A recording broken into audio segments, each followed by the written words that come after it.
और ज्यादा की चाहत नहीं, लेकिन क्या करें, व्यक्ति को संतोष नहीं है।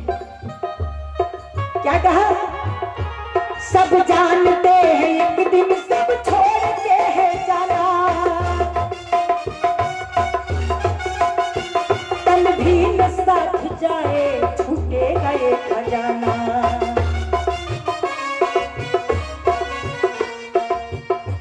तन भी न साथ जाए छूटेगा ये खजाना।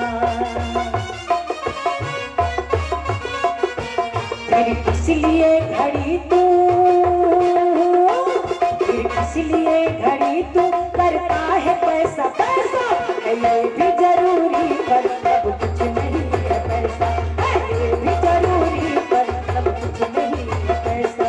मकसद ये जिंदगी का क्यों रख लिया है पैसा, मकसद ये जिंदगी का क्यों रख लिया है पैसा, है ये भी जरूरी पर सब कुछ नहीं है पैसा, है ये भी जरूरी पर सब कुछ नहीं है पैसा, है ये भी जरूरी पर सब कुछ नहीं है पैसा, है ये भी,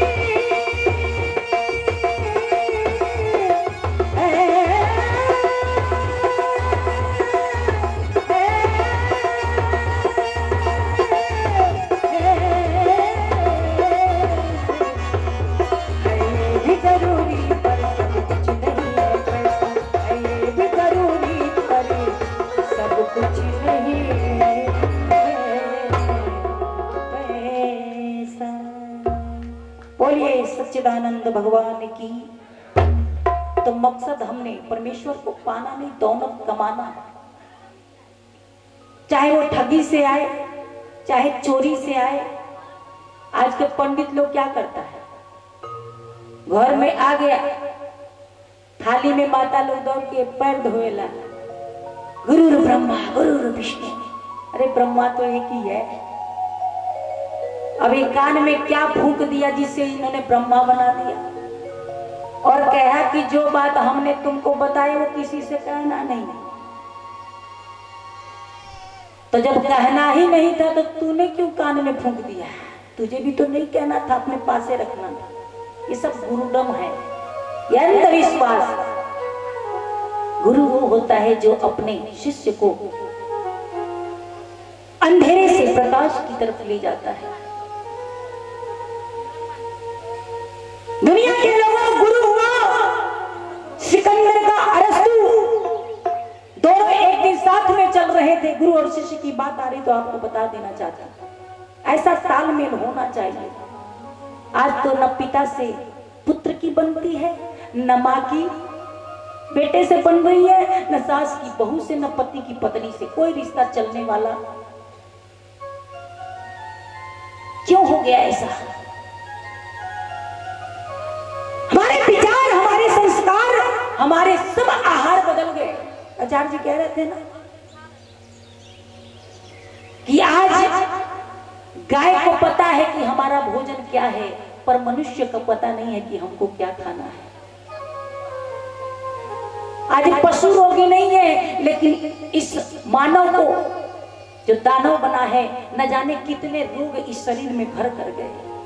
बताओ, ये मंदिर था हमारा, लेकिन बात गुरु और शिष्य की चल रही है। सिकंदर अरस्तु के साथ निकले हैं, साथ में आगे एक बड़ी सी नदी आती है। शिष्य ने कहा गुरु से, गुरुदेव मैं जल में उतरता हूं, मैं नदी में उतरता हूं, पता नहीं जल की गहराई कितनी है, अगर कुछ होता है तो मुझे ही होगा। खड़े हो गए, कहते अरे राजा सिकंदर, गुरु के रहते अगर शिष्य पे कोई आंच आ जाए, ऐसा गुरु कैसा है? अरे यूनान वासियों को मैं वापिस जवाब क्या दूंगा अगर तुम्हें कुछ हो गया? ऐसा करता हूं, पहले नदी में मैं उतरता हूं। वाह, ऐसा गुरु का तालमेल। और आज का गुरु, गोबर हमार, थरिया हमार, घोर हमार, पल्लू हमार, चावल हमार, पैसा हमार, सब कुछ हमार, आ खाली स्वाहा को के सब ले गए, है ना जी? और करे बाद हाथ जोड़ के चढ़ल धोता थाली में सारा कोरोना वायरस वही जैसे पैदा हो गए। गुरुदेव कुछ पहिने ने ना, रक्सों से पैदल चलिए गए बलुई चौराहा, सारा ठकार ठकार ठकार सब लेके अब मातारी गोड़ धो तड़ी गुरुदेव जी की। गुरु जी कहने सारा पुण्य अकेले ले लेबू, ऐसा करी चरणामृत रख ली हो, अब प्रातः जब भोजन बनई है तो एक चम्मच सबका मिले के चाहिए। ऐसा सबका पहुंचा दी हॉस्पिटल में, सब जितना नौका बीमारी सब यहीं से पैदा हुआ। अनर्गल खा रहा है कुछ और, कर रहा है कुछ और, दिमाग फेल गया। जब अरस्तु ने कहा कि मैं उतरूंगा, सिकंदर ने छलांग लगा दिया नदी में। जैसे ही सिकंदर ने छलांग लगा दिया, गुरु भी पीछे से कूद पड़े और दोनों एक दूसरे के सहारे नदी को पार हो दिए। लेकिन जैसे ही नदी के पार हुए, अरस्तु ने एक चाटा सिकंदर के गाल पे लगाया। सिकंदर चरणों में बैठकर रोने लगा है। कहता है गुरुदेव मैं जानता हूं कि मैंने आपकी आज्ञा का उल्लंघन किया है, आपने मना किया, फिर भी मैं नदी में कूदा। पर मैं एक बात कहना चाहता हूं, जो सजा देंगे मुझे मंजूर है। दुनिया के लोगों विचार करना गुरु कैसा होना चाहिए, शिष्य कैसा होना चाहिए, कितना ईमानदार होना चाहिए।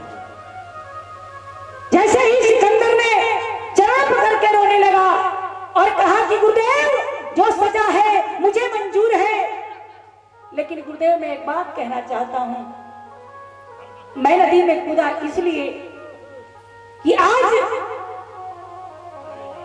अगर मुझे कुछ हो जाता, मैं इस दुनिया से चला भी जाता, तो इस दुनिया पे कोई फर्क नहीं आने वाला, कोई आंच नहीं आने वाला, क्योंकि जब एक गुरु बच गया है तो मेरे जैसे हजारों सैकड़ों सिकंदर को पैदा कर सकता है, पर हजारों सैकड़ों सिकंदर आज जिंदा रह के भी एक अरस्तु गुरु को तैयार नहीं कर सकते। इसलिए गुरुदेव मैं पानी में कूदा हूं, मुझे जो सजा देना चाहे वो सजा दे। लेकिन आज की दुनिया का भटकाव कहां चला गया।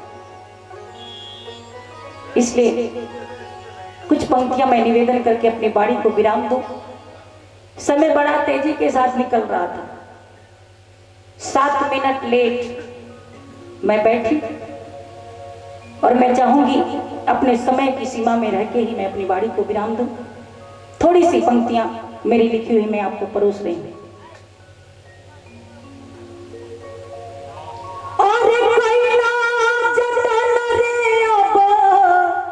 अरे अपना मिरिया,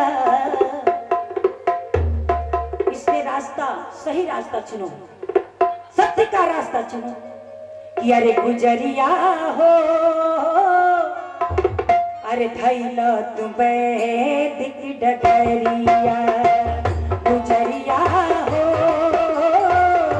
थैला तुम्हें दिख डगरिया, कैला जतन रे अब, कैला जतन रे अब, अपना मिरिया, गुजरिया गुजरिया हो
जो व्यवस्था हो रही है समाज में, जो बुराइयां, जो कुरीतियां, जो एक पागलपन फैला है, कहा कि जियत पिता संग दंगम दंगा, अमरत पिता पहुंचावे गंगा।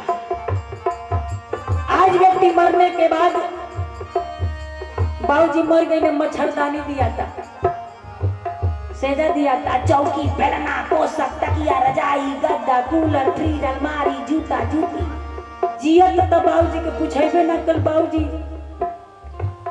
टूटा जूता पहन के तो पूरा जीवन निकाल देले। मरे के बाद दो जोड़ी जूता दिया था। बाबूजी कहाँ गए पता नहीं है। मच्छरदानी दिया था, बाबूजी को जब मच्छर काटता है देखिए बड़ा। कहाँ गए बाबूजी? छाता दिया था, बरखा में भीजत अड़े। सब पाखंड, सारा का सारा नर्क बन गया, इन जीवन बर्बाद कर लिया। जब करना था नहीं किया, और मरने के बाद दुनिया को दिखाने के लिए न जाने क्या क्या व्यवस्था हो रही। तो मैं अंतिम पंक्ति तो बहुत सारी, लेकिन सुनना इस संदेश को, अभी भी समझ जाओ, अभी भी वक्त है। मरने के बाद कुछ नहीं होता, जीते जी सारी व्यवस्थाएं करो अपने माता पिता, अपने पितरों के लिए। इसने कहा, अरे जियते ना बात पूछे कवनो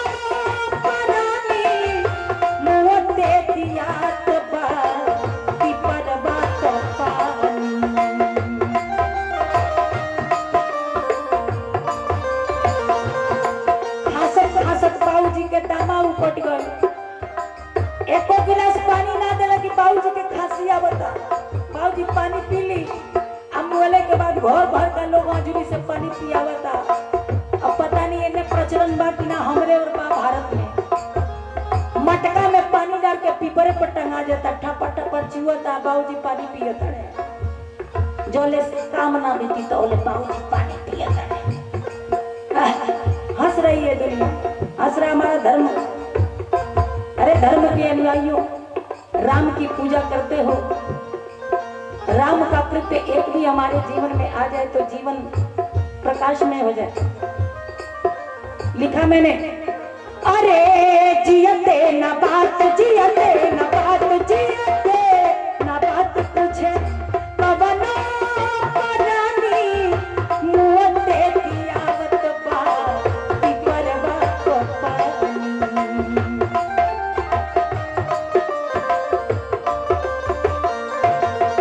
अरे श्रद्धावा कराई, श्रद्धावा कराई, अरे श्रद्धावा कराई रे लुके, श्रद्धावा कराई रे लुके, धनवा पुजरिया, पुजरिया हो, कैलो मैं पुजरिया हो, कैलो मैं। अरे कैला जतना, कैला जतना, कैला जतना, अरे कैला जतना रे अब, कैला जतना रे अब, अपन मेरिया, गुजरिया, गुजरिया, गुजरिया हो, कैलो मैं गुजरिया हो,